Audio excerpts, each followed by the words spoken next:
പത്തനംതിട്ട ജില്ലയിൽ Chungappara Assisi central special സ്കൂളിലെ വൈശാഖ് എന്ന ഇന്റലക്ച്വലി ഡിസേബിൾഡായ കുട്ടി തൻ്റെ നിരന്തരമായ പരിശ്രമത്തിലൂടെയും അധ്യാപകരുടെയും മാതാപിതാക്കളുടെയും സമൂഹാംഗങ്ങളുടെയും കൂട്ടായ പ്രവർത്തനത്തിലൂടെയും കർഷക വൈശാഖായി ഉയർന്ന് ഇപ്പോൾ വരുമാനം സമ്പാദിക്കുന്ന ഈ കൊച്ചുമിടുക്കനെ നമുക്കൊന്ന് പരിചയപ്പെടാം.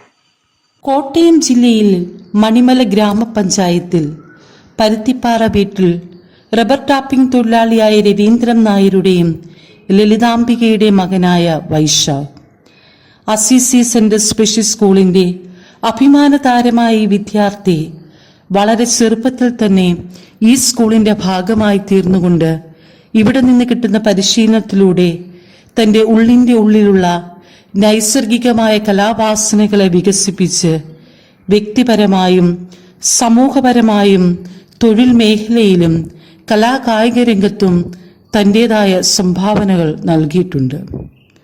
സ്കൂളിന്റെ കലാകായിക രംഗങ്ങളിൽ പ്രത്യേകമായി ഡാൻസ്, സ്പോർട്സ്, ബാൻഡ് എന്നീ മേഖലയിൽ തിളങ്ങി നിൽക്കുന്ന വൈശാഖിന്റെ എടുത്തു പറയത്തക്ക ഒരു സവിശേഷതയാണ് സ്കൂളിലെ പച്ചക്കറി തോട്ടത്തിന്റെ നിർമ്മാണത്തിലും ചിക്കൻ ഫാമിന്റെ സംരക്ഷണത്തിലും അവനുള്ള പ്രത്യേക താല്പര്യവും ശ്രദ്ധയും. 18 വയസ്സ് പൂർത്തിയായതിനു ശേഷം അവൻ തൊഴിൽ പരിശീലനത്തിലേക്ക് കൂടുതൽ കടക്കുകയായിരുന്നു. ഒരു കുട്ടി കർഷകൻ മാത്രമല്ല, മികച്ച ഒരു ക്ഷീര സംരക്ഷകനാണ് താനെന്ന് വൈശാഖ് തന്റെ പ്രവർത്തനങ്ങളിലൂടെ നമുക്ക് കാണിച്ചു തരുന്നുണ്ട്. അമ്മു എന്ന് ഓമന പേരിട്ട് വിളിക്കുന്ന പശുവിന്റെ മുഴുവൻ സംരക്ഷണ ചുമതലയും ഏറ്റെടുത്ത് ഉത്തരവാദിത്വ ബോധമുള്ള ഒരു ക്ഷീര കർഷകനെ പോലെ പശുവിനെ കുളിപ്പിക്കുകയും കൂട് വൃത്തിയാക്കുകയും അതിനെ കറന്ന് പാലളന്ന് മിൽമയിലും അയൽ വീടുകളിലും കൊടുത്ത് അതിൽ നിന്ന് ലഭിക്കുന്ന വരുമാനം തന്റെ കുടുംബത്തിന്റെ സാമ്പത്തിക ആവശ്യങ്ങൾക്കായി വിനിയോഗിക്കുകയും ചെയ്യുന്ന വൈശാഖിന്റെ ക്ഷീരസംരക്ഷണ പ്രവർത്തനങ്ങളെ അനുമോദിച്ച് മണിമല ഗ്രാമപഞ്ചായത്ത് പശുവിനെ കറക്കുന്ന ഒരു മിഷൻ അവന് സമ്മാനമായി നൽകി അവന്റെ പ്രവർത്തനത്തെ പ്രോത്സാഹിപ്പിച്ച് ഒപ്പം നിൽക്കുന്നു. സെക്രട്ടറിയാണ്.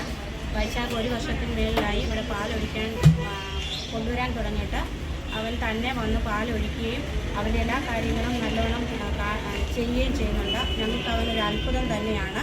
കൂടാതെ കോഴി വളർത്തൽ, ആടു സംരക്ഷണം തുടങ്ങിയ പുതിയ സംരംഭങ്ങൾക്ക് അവൻ ചെറിയ തോതിൽ തുടക്കം കുറിക്കുകയും ചെയ്തു. അവന്റെ സംരംഭങ്ങൾക്ക് താങ്ങും തണലുമായി നിൽക്കുവാൻ മാതാപിതാക്കളുടെയും അധ്യാപകരുടെയും സഹപാഠികളുടെയും നല്ലവരായ നാട്ടുകാരുടെയും സഹായ സഹകരണങ്ങൾ എന്നും ഒരു കൈത്താങ്ങായി നിലകൊള്ളട്ടെ.